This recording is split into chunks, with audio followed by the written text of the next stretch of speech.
Kung may panganib na ambang karahasan, Yes, anak. Sige po, anak. Okay, sige po.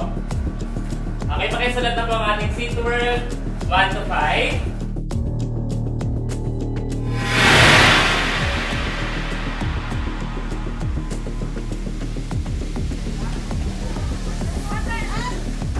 Sir! May nakapasok po!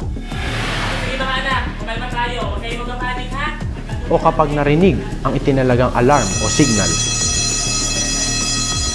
tumawag agad sa emergency numbers para ipaalam sa kinauukulan ang inyong sitwasyon. Okay, puntahan na lang po kami, sir. Agad na magsagawa ng lockdown. Ikandado ang lahat ng pinto at bintana.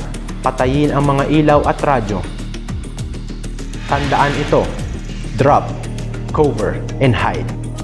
Iwasang makita sa mga pinto at bintana. Gamitin ang mga kagamitan sa silid-aralan bilang pangharang agad.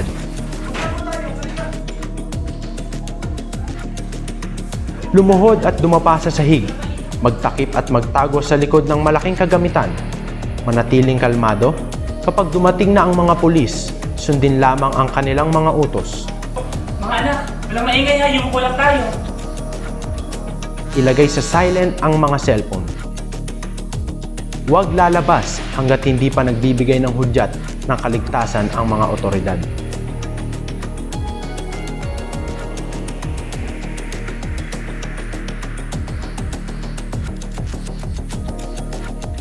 Teachers, students, and staff, safe na po at wala ng pangamba ng panganib. Maaari na po natin buksan ang ating mga pinto at magbalik sa ating mga klase.